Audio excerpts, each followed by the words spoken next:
The clock on the nightstand blinked 11:43 p.m., mocking my solitude. I sighed, running my fingers through my graying hair. Another night alone while Jack worked late. Again, I reached for my high school yearbook, a habit I'd fallen into lately. The pages crackled as I flipped through them, smiling at the faces of old friends. My own youthful grin stared back at me, full of hope and promise. A buzz from Jack's phone on the dresser startled me. I hesitated, then picked it up. We'd always had an open phone policy, but lately, my thumb hovered over the screen, one swipe and I'd know. But did I want to? The message preview made my decision for me. Miss you already. Can't wait for next time. L. My heart plummeted. L? Who was L? With trembling hands, I unlocked his phone. The full conversation unfolded before me, each message more damning than the last. You're so handsome, Jack. I love our little chats. When can we meet again? I felt sick. This couldn't be happening. Not to us. Not after 20 years of marriage. The front door creaked open downstairs. Jack's familiar footsteps echoed through the house. Ella? You still up, honey? I clutched the phone, my mind racing. Confront him now? Pretend I didn't know? My throat constricted as I called back. Up here. Jack appeared in the doorway, his smile faltering as he saw his phone in my hand. What's wrong? I met his gaze, my voice barely above a whisper. Who's L, Jack? His face drained of color.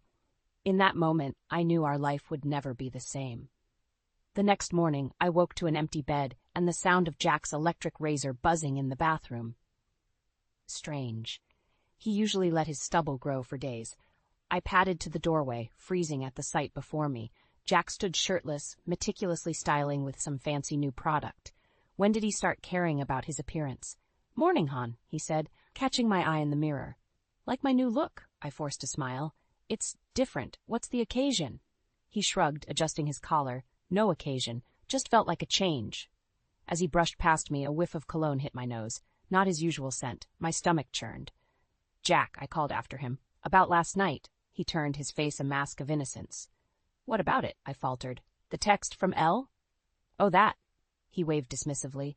Just a work thing, nothing to worry about. Before I could press further, he grabbed his keys. Gotta run. Big presentation today. The door clicked shut behind him, leaving me alone with my doubts. Later that day, I was folding laundry when a receipt fluttered from Jack's pocket. My jaw dropped at the price of the designer shirt he'd bought. Since when did Jack care about labels? As I put away his clothes, I noticed other changes. New underwear, fancy socks, even a gym membership card. Who was this man, and what had he done with my husband? That evening, Jack returned home late again, reeking of that unfamiliar cologne. How was your day? I asked, searching his face for any hint of guilt. He smiled, but it didn't reach his eyes. Great. Nailed the presentation. As he headed upstairs to shower, I caught sight of a lipstick smudge on his collar. My world tilted on its axis. This wasn't just a harmless flirtation. This was real, and I was determined to find out exactly how real it was. The silence in our house was deafening. Jack and I moved around each other like ghosts, barely speaking beyond necessary pleasantries. The weight of unspoken words hung heavy between us. One evening, I found Jack glued to his laptop, furiously typing away.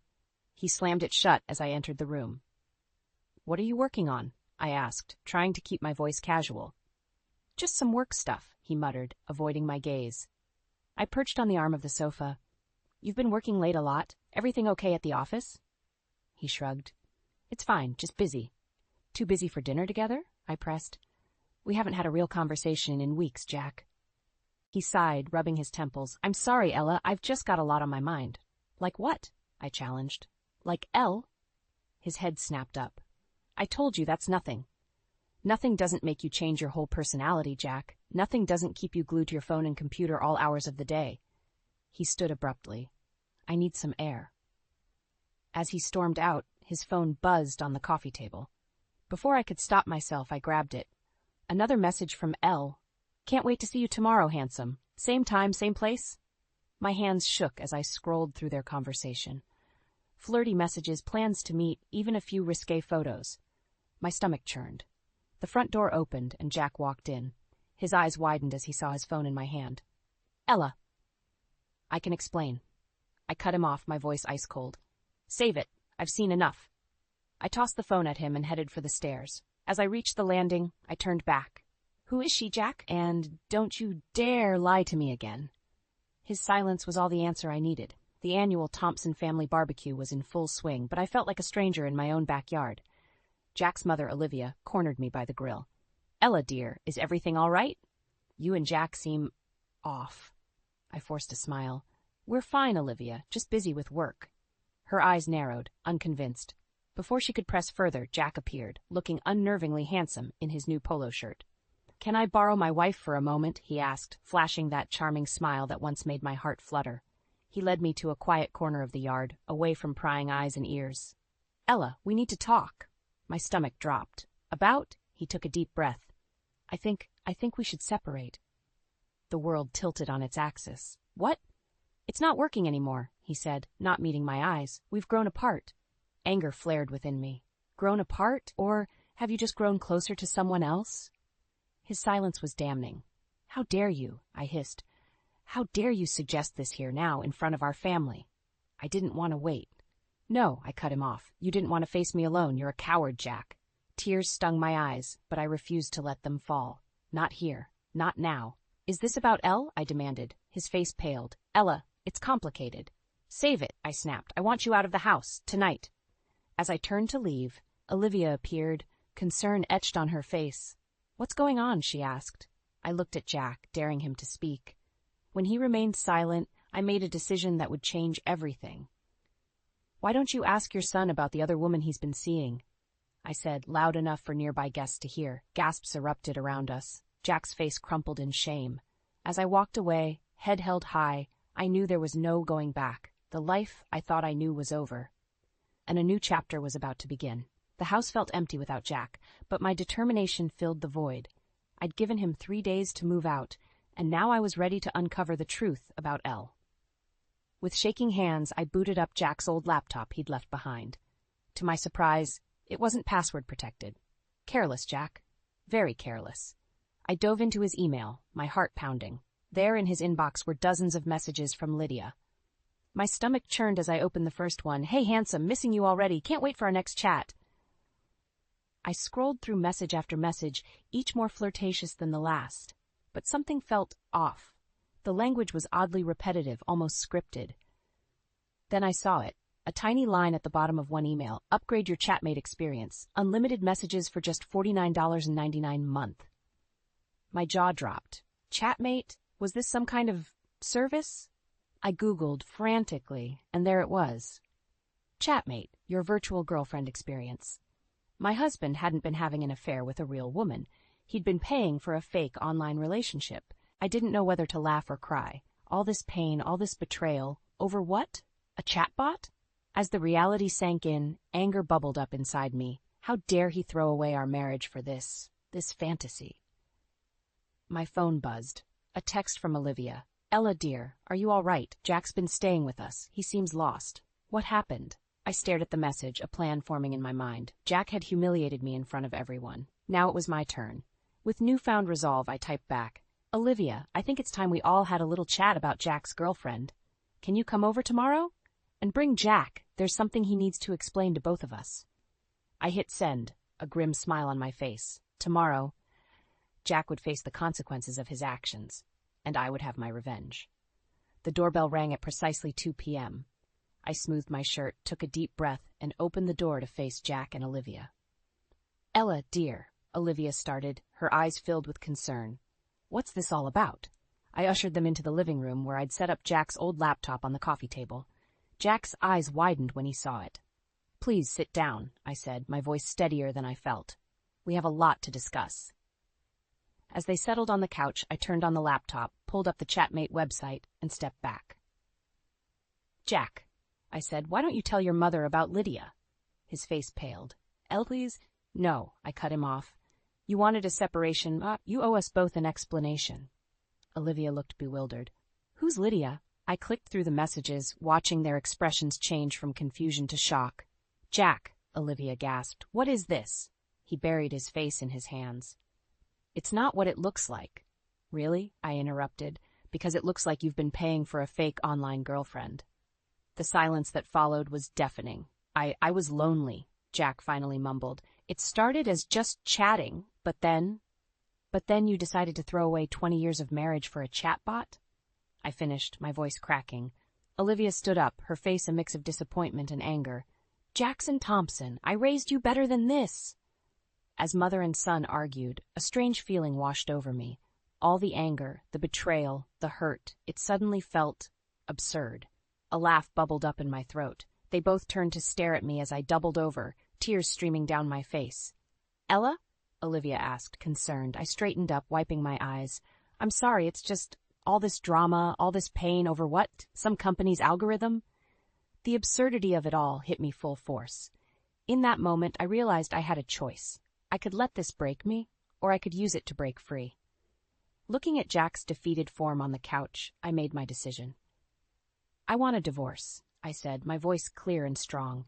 And for the first time in months, I felt like I could breathe again. The word divorce hung in the air like a thunderclap. Jack's face crumpled while Olivia gasped.